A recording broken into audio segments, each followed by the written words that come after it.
Welcome to a video on polynomials.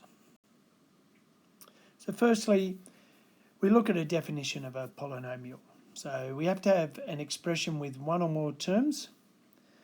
We can add, subtract powers of x, and the x powers have to be whole numbers. And the polynomial is named by the highest power of x. So a quadratic has a power of 2 as its highest power, a cubic has a power of 3, a quartic has a power of 4. We can have a polynomial that's a constant, which is just a number.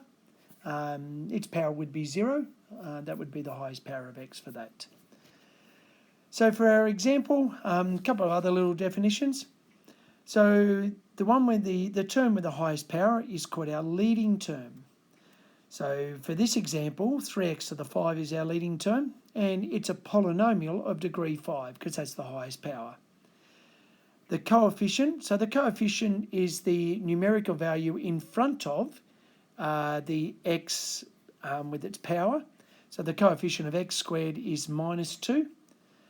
And a constant term is one that has no x attached, or it's x to the naught. So in this case, it's 4.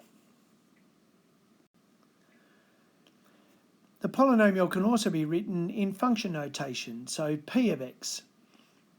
So if we had p of x equals to 3x to the 5 minus 2x squared plus 4, then p of 2, so where the x value is, we replace it with a 2. We get 3 lots of 2 to the 5 minus 2 lots of 2 squared plus 4. And when you work that out on your calculator, you get 92. So that indicates that for this curve, the point 2, 92 lies on the curve. Thank you.